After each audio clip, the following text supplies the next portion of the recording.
The T-64 is a Soviet second-generation main battle tank introduced in the early 1960s. It was a more advanced counterpart to the T-62. The T-64 served tank divisions, while the T-62 supported infantry in motorized rifle divisions. It introduced a number of advanced features including composite armor, a compact engine and transmission, and a smoothbore 125 mm gun equipped with an auto-loader to allow the crew to be reduced to 3 so the tank could be smaller and lighter. In spite of being armed and armored like a heavy tank, the T-64 weighed only 38 tons, 42 short tons, 37 long tons.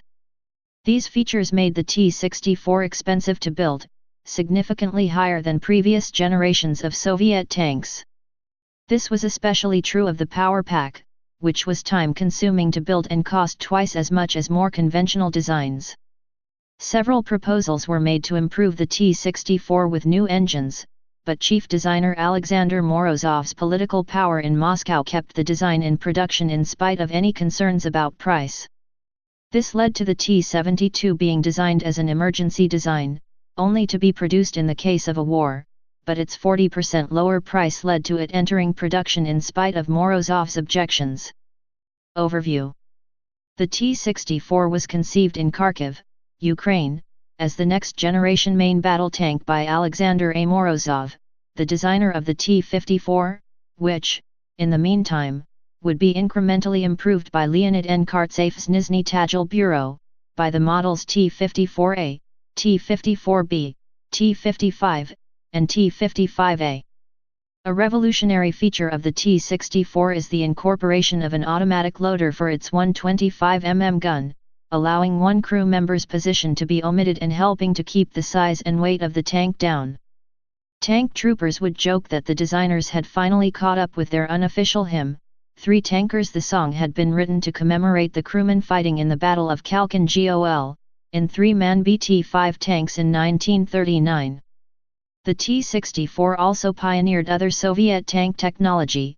The T-64, a model of 1967, introduced the 125 mm smoothbore gun, and the T-64B of 1976 would be able to fire an anti-tank guided missile through its gun barrel.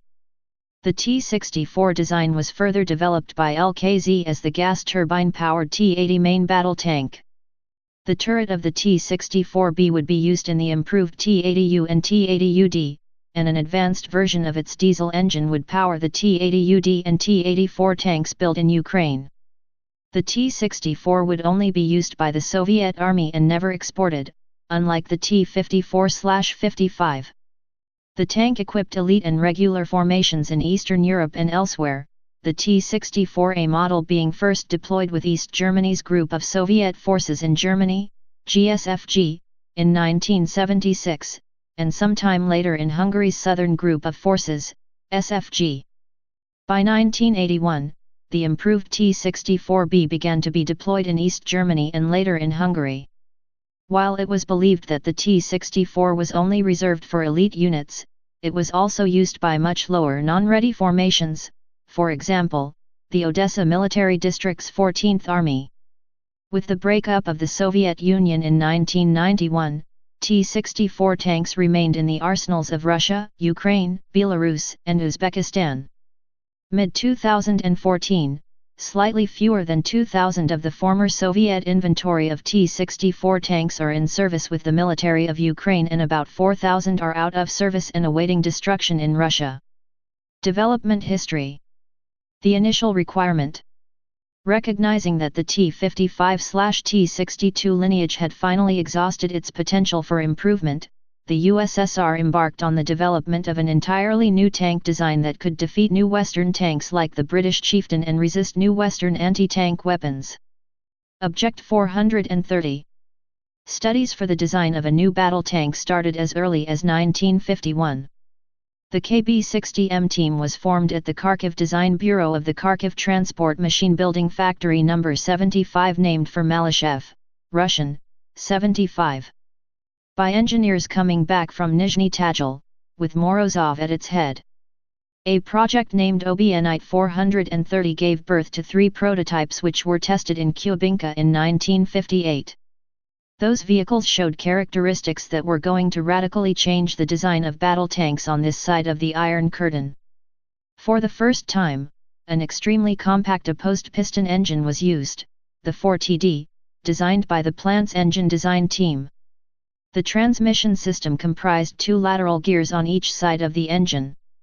Those 2 innovations yielded a very short engine compartment with the opening located beneath the turret. The engine compartment volume was almost half that of the T-54. An improved cooling system and a new lightweight suspension was fitted, featuring hollow metallic wheels of a small diameter and caterpillar tracks with rubber joints. The tank would be armed with the D-54TS and frontal armor of 120 mm. As it did not present a clear superiority in terms of combat characteristics when compared to the T-55, which was entering active service, Morozov decided that production was not yet ready given the project's drawbacks. However, studies conducted on the Obienite 430U, featuring a 122 mm gun and 160 mm of armor, demonstrated that the tank had the potential to fit the firepower and armor of a heavy tank onto a medium tank chassis. A new project was consequently started, Obienite 432. Object 432. The gun fitted on this new tank was a powerful 115 mm D68, 2A21. This was a potentially risky decision to replace the human loader by an electro-hydraulic automatic system, since the technology was new to Russian designers. The crew was reduced to 3, which allowed an important reduction in internal volume and external visible silhouette, and consequently in weight, from 36 tons, Obienite 430, to 30.5 tons. The height dropped by 76 mm. However, the arrival of the British 105 mm L7 gun and the US M68 variant of it, fitted to the Centurion and M60 tanks, forced the team to undertake another audacious premiere, with the adoption of composite armor. The recently created process was called K-combination by Western armies. This protection consisted of an aluminium alloy layer between 2 high-strength steel layers. As a consequence, the weight of the prototype rose eventually to 34 tons. But, as the engine was now a 700 HP, 515 kW, 5 TDF, also locally designed, its mobility remained excellent, far superior to the active T-62. The Obienite 432 was ready in September 1962 and production started in October 1963 in the Kharkiv plant. On December 30, 1966, it entered service as the T-64. T-64A. Even as the first T-64s were rolling off the assembly lines, the design team was working on a new version, named Object 434, which would allow it to maintain firepower superiority. The brand new and very powerful 125 mm D81T gun, from the Perm Weapons factory, was fitted to the tank. This gun was merely a scaled-up version of the 115 mm smoothbore cannon from the T-62.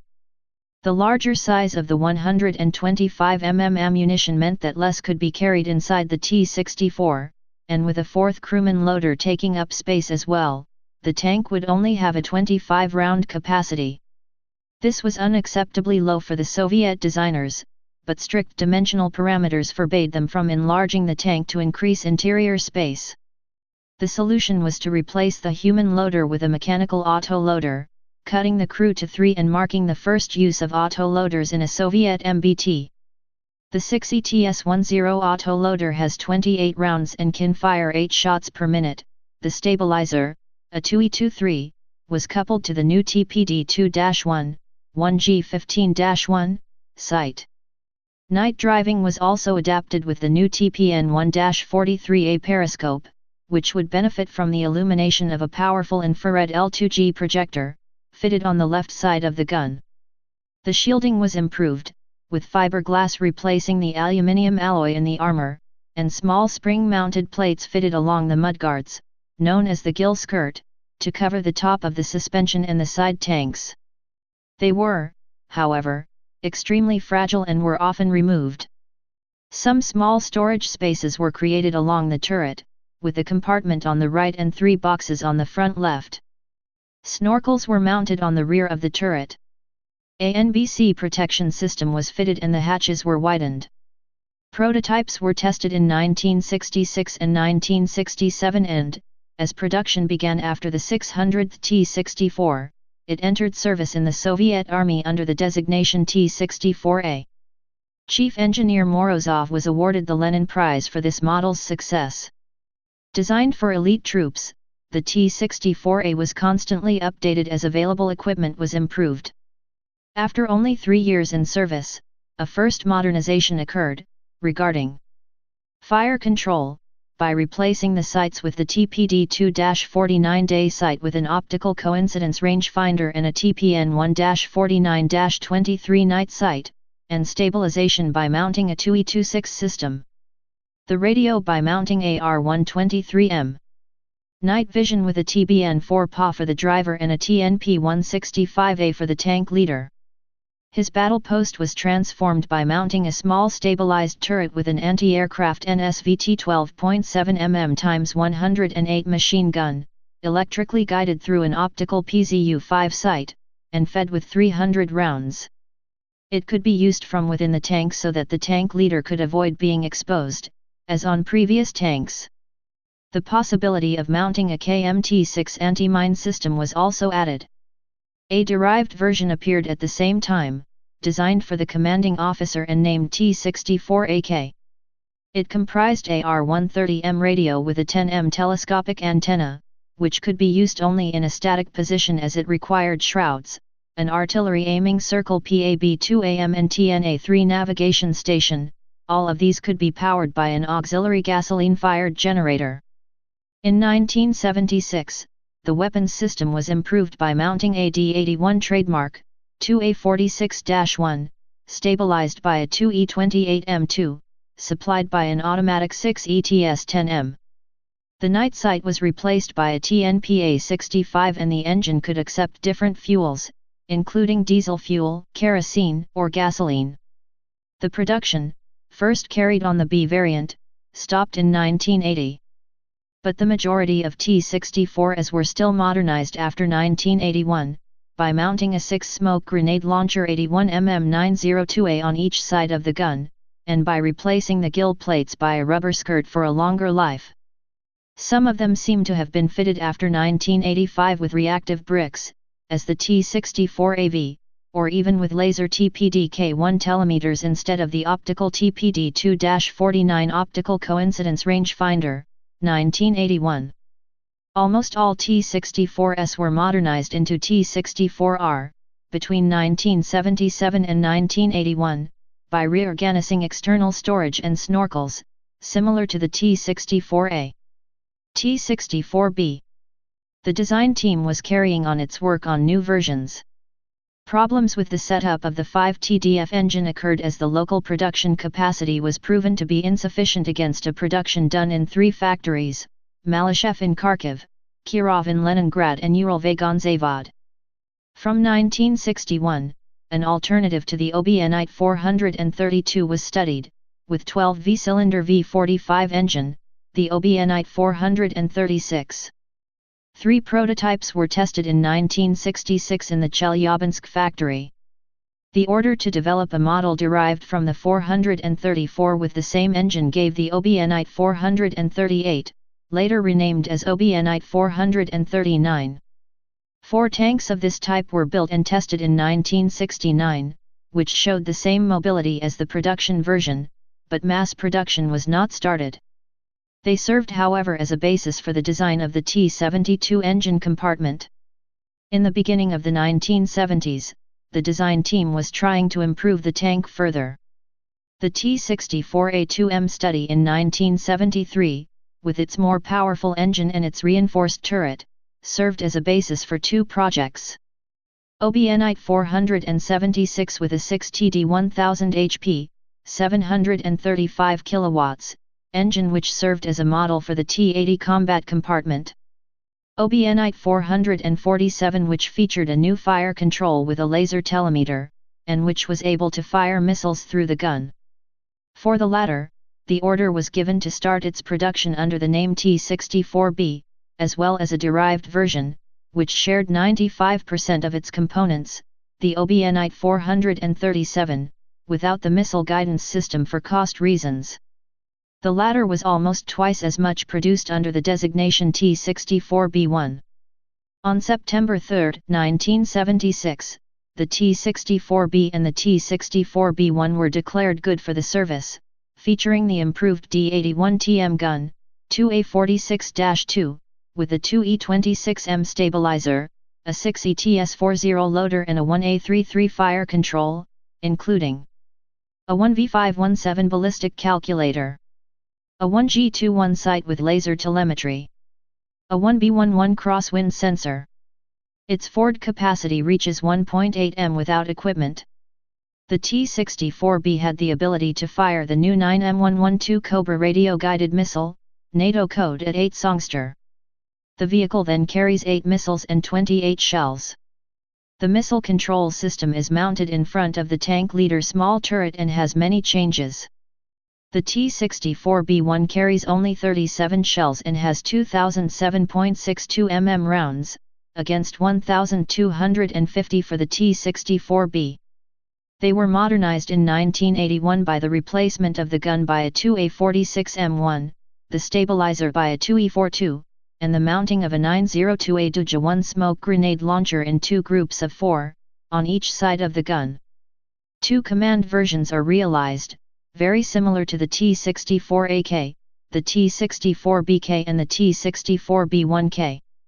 The decision, in October 1979, to start the production of the 6TD engine, and its great similarity with the 5TDF engine, allowed after some study to fit it in versions B and B1, but also A and AK, yielding the new models T-64AM, T-64AKM, T-64BM and T-64BAM, entering service in 1983. The production ended in 1987 for all versions. The total production has reached almost 13,000. Modernizations in Ukraine. After the dissolution of the USSR, Ukraine carried on the development of T-64 modernization, as the original and main factory was in this country. 2 different upgrade packages were developed in 1999. T-64BM2, with a 5.7 DFM 850 HP, 625 kW, engine, a new 1A43U fire control, a new 6ETS43 loader and the possibility to fire the 9M119 missile, NATO code at 11 sniper. T-64U which integrated on top the 1A45 fire control, from the T-80U and T-84, PNK-4SU and TKN-4S optics for the tank commander and PZU-7 for the AA machine gun. The tank leader is then able to drive the tank and to use the gun directly if needed. Contact 5 armor added few prototypes built. The 2 variants are also protected by Contact 5 modular reactive armor, able to resist to kinetic energy projectiles, as opposed to the first models which were efficient only against heat-shaped charge ammunition. Those 2 variants could also be remotorized with the 6TDF 1000 HP, 735 kW, engine. T-64BM Bullet Ukrainian Army on use modernization. The designs incorporate the knife reactive armor that offers better performance dealing with tandem warheads than Russian Contact 5, new Ukrainian-made 125 mm gun KBA-3, TO1K01ER night sight and capable to fire the Ukrainian Combat, UK, RU, anti-tank guided missile with tandem warhead. In 2010, the Kharkiv Malyshev factory upgraded 10 T-64B tanks to T-64BM Bullet standard, and a further 19 will be delivered in 2011.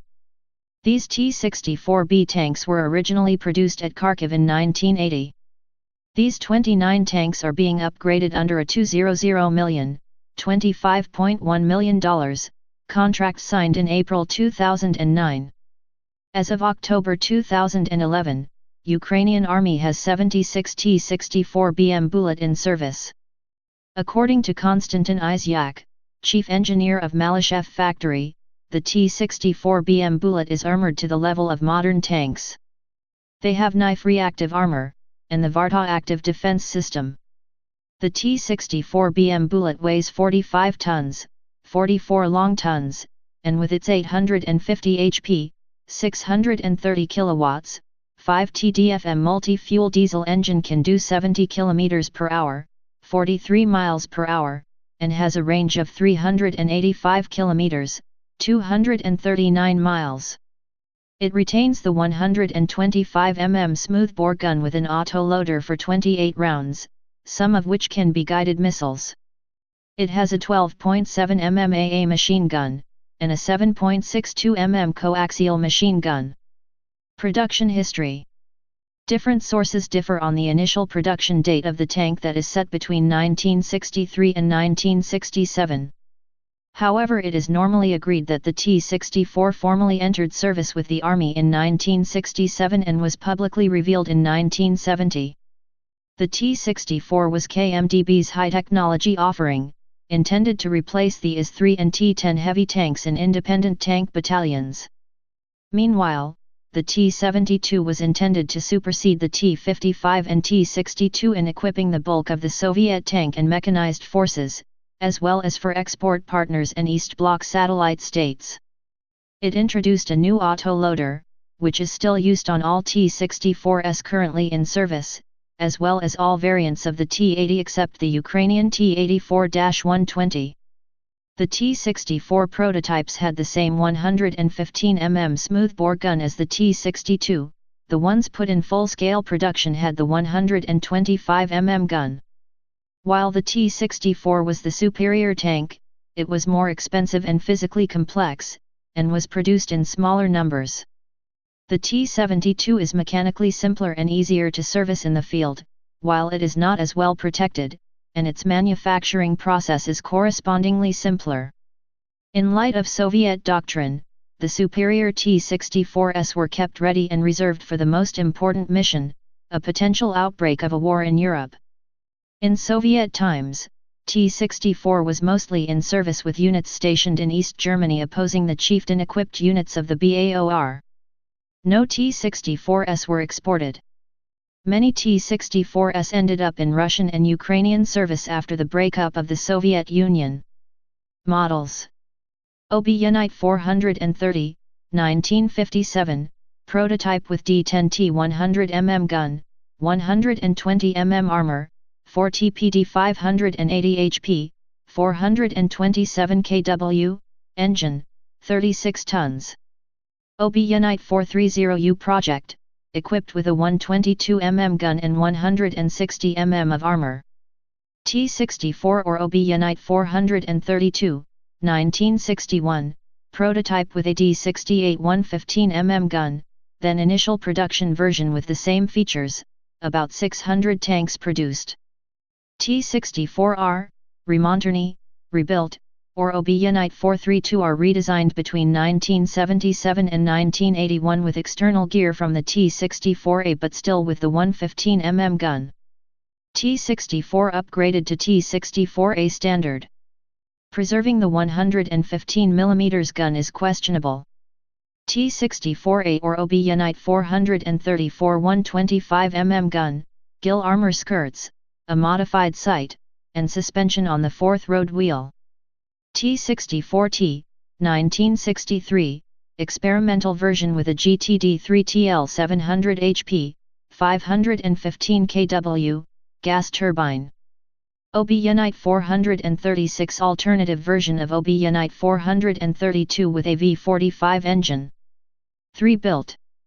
Obyanite 438 and Obyanite 439. Obyanite 434 with V45 diesel engine. T-64AK or Obyanite 446, 1972, command version, with AR-130M radio and its 10M, 33 feet, telescoping antenna, a TNA-3 navigation system, without anti-aircraft machine gun, carrying 38 rounds of main gun ammunition. Obyanite 447 prototype of the T-64B. Basically a T-64A fitted with the 9K112 Cobra system and A1G21 gun sight. This is the T-64A displayed in the Kiev Museum. T-64B or OB Unite 447A, 1976, fitted with redesigned armor, 1A33 fire control system, 9K112-1 Cobra ATGM system, NATO code at 8 Songster, TPN 1-49-23 sight, 2A46-2 gun, 2E26M stabilizer, and 6 ETS40 loader. Later B/BV models have more modern systems 1A33-1, TPN 3-49, 2E42, and a 2A46M1 gun. From 1985 the T-64B was fitted with stronger glassy armor. Older tanks were upgraded with a 16 mm armor plate. Tanks, equipped with the 1000 HP 6DT engine are known as T-64BM. T-64BV features Contact 1 reactive armor and Duja 81 mm smoke grenade launchers on the left of the turret. T-64BM2 or OB Unite 447AM2 Contact 5 reactive armor, rubber protection skirts, 1A43U fire control, 6 ETS43 loader, and able to fire the 9K119 missile, NATO code at 11A sniper, 5 TDFM 850 HP, 625 kW, engine. T-64U, BM Bullet, or OB Unite 447AM1 Ukrainian modernization, bringing the T-64B to the standard of the T-84. Fitted with NAS reactive armor, 9K120 reflex missile, NATO code at 11 sniper, 1A45 Irtish fire control, TKN-4S commander's sight, PZU-7 anti-aircraft machine gun sight, TPN-4 Iburani night vision, 6 TDF-1,000 HP, 735 kW, engine. T-64U is one of two variants of the modernization program in 1990s, while Bullet is the most recent modernization from 2004. T-64B1 or OB Unite 437 same as the B without the fire control system and Cobra, carrying 37 shells. T-64B1M T-64B1 equipped with the 1,000 HP 6DT engine, redesigned turret, and improved armor. Modernization program from 1970s, resulted in T-64AM, AKM, BM and B1M. Note that BM is not the same as T-64BM Bullet from 2004. Never entered mass production. T-64BK and T-64B1K or OB Unite 446B command versions, with an R130M radio and its 10M telescoping antenna, a TNA-3 navigation system and a 1P/30 APU, without anti-aircraft machine gun, carrying 28 shells. OB Unite 476 5 prototypes with the 6 TDF engine, prototypes for T-80UD development. BREM 64 or OB Unite 447T armored recovery vehicle with a light 2.5-ton crane, dozer blade, tow bars, welding equipment, etc. Only a small number was built. T-55-64 heavily upgraded T-55 with the complete hull and chassis of the T-64, fitted with Contact 1 era. Prototype. T-80 and T-84 similar to the T-64. T-Rex, Ukrainian T-64 concept with unmanned turret, intended to counter the new Russian T-14 Armata MBT. Modernizations. T-64. 1977–1981 brought to the T-64R standard, reorganization of external equipment as on the T-64A. T-64A/AK. 1972 redesign, fire control improvement, TPD 2-49 and TPN 1-49-23, inclusion of the NSVT machine gun on an electrical turret, R123M radio. 1973 redesigned turret with improved armor protection. 1975 redesign, new 2E28M stabilizer, 6 ETS10M loader, multi-fuel engine, 2A46-1 gun, and TNPA65 night vision. 1979 introduced smoke grenade launchers Duja. 1980 rubber skirts on the suspension instead of the gill protection. 1981 redesign, 2 sets of 6.902A smoke grenade launchers. 1983 T-64AM T-64AKM, some tanks were equipped with the 6 TDF engine during maintenance. 1985 installation of ERA Contact 1 during overhaul. Upgraded tanks designated T-64AV due to ERA installation, Duja was repositioned from the front of the turret to the left side. T-64B/B1/BK/B1K. 1979 introduced smoke grenade launchers Duja. 1980 rubber skirts on the suspension instead of the gill protection. 1981 redesign, 2 sets of 4902B2 smoke grenade launchers. In fact, this is related to the ERA installation since 1985, 2 A26M1 gun. 1983 T-64BM T-64B1M T-64BMK and T-64B1MK, some tanks were equipped with the 6 TDF engine during maintenance. 1985 T-64BV T-64BV1 T-64BVK and T-64BV1K, with Contact 1 reactive armor, smoke grenade launchers on the left of the turret. BM Bullet T-64 modernization by the Malyshev factory in Ukraine, see above. Variants. BMPV-64 heavy infantry fighting vehicle, based on the chassis of the T-64 but with a completely redesigned hull with a single entry hatch in the rear. Armament consists of a remote-controlled 30 mm gun. Combat weight is 34.5 tons. The first prototype was ready in 2005. BTRV-64 similar APC version. UMBP-64 modified version that will serve as the basis for several, planned, specialized vehicles, including a fire support vehicle, an ambulance, and an air defense vehicle. BMPTK-64 This variant is not tracked but has a new suspension with 4 axles, similar to the Soviet BTR series. The vehicle is powered by a 5 TDF A/700 engine and has a combat weight of 17.7 tons. It is fitted with a RCWS and can transport 3 + 8 men. Prototype only.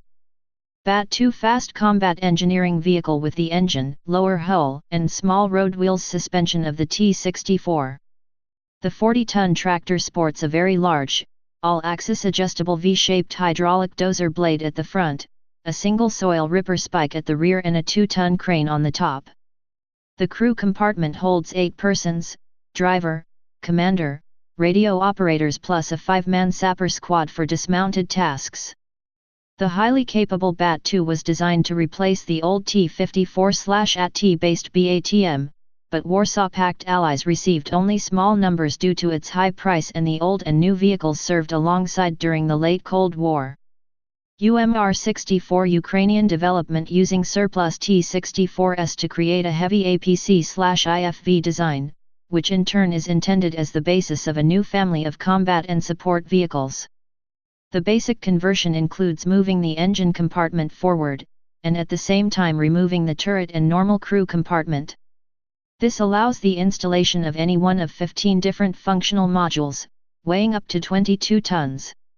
One resulting option is the heavy IFV, designated BMP-64E, which combines accommodation for up to 10 troops, not including the driver, with a remote weapons system. The heavy APC version is designated the BTR-64E, and can not only carry more troops, at the cost of the RWS, but comes with large armored double hatches at the rear for rapid loading and disembarkation. Other options include a universal supplies carrier, UMBP-64, a highly secure command and staff car with a weight up to 41 tons, and a 120 mm mortar carrier. The Kharkiv Armor Repair Plant, Zavod 311, is behind the project. Current status of the program is unclear as of early 2014. Service history. Cold War. According to David Isby, the T-64 entered service in 1967 with the 41st Guards Tank Division in the Kiev Military District, the suggestion being that this was prudent due to the proximity of the division to the factory, and significant teething problems during induction into service that required constant presence of factory support personnel with the division during acceptance and initial crew and service personnel training on the new type. It appears that the tank remained secret to the West for some years between its entry into production in the first half of 1960s and the official acceptance in the Soviet Army in 1967. The T-64A began deployment to the Soviet Union's western military districts during the 1970s, and was gradually deployed to first-line units in the group of Soviet forces in Germany and East Germany and Soviet troops in neighboring Warsaw Pact states. The first GSFG unit to receive the T-64A was the 14th Guards Motor Rifle Division at Jüterbog, which became the 32nd Guards Tank Division in 1982. When NATO detected the new tank after it was first deployed to East Germany, it was initially misidentified as the T-72. The T-64 mainly served with Soviet tank units in northern East Germany that were part of the 2nd Guards Tank Army, the 3rd Army, and the 20th Guards Army, although it began to be phased out and replaced by the newer T-80A before Soviet troops were withdrawn from Germany in the late 1980s and early 1990s. However, when the Soviet troops withdrew from Germany, 2 divisions and a separate brigade still operated the T-64. In September 1990, the Soviet Union had 3,982 T-64s in service west of the Urals, with 2,091 of these in Ukraine. 1,386 of these were T-64s, 220 T-64As, 1,192 T-64Bs, 159 T-64BVs, 420 T-64B1s, 27 T-64B1K/BV1K, and 578 T-64Rs. During the Soviet period, the T-64 was never exported. It is normally reported that the T-64 was not used in the Soviet war in Afghanistan since the 40th Soviet Army that was deployed there used T-54/55 and T-62 tanks, possibly due to the limited use of tanks in mountain warfare. A small number of T-64 tanks were tested in Afghanistan during January 1980, but were quickly withdrawn without seeing combat because their engines did not perform well in the high altitude necessary for Afghan operations. Post-Soviet period. After the dissolution of the Soviet Union in 1991, the new Russian ground forces decided to standardize the tank fleet with the T-72 and the T-80, and the T-64s were gradually put in reserve or scrapped. In June 1992, 18 Russian manned T-64BV tanks from the Odessa Military District's 59th Guards Motor Rifle Division were taken over by the Transnistrian Army, fighting in the Transnistria War. 2 T-64s were disabled by Moldovan ground forces troops near Bender during Russian counterattacks, one of which was knocked out by an MT-12 100mm anti-tank gun. These actions were the first combat use of the tank.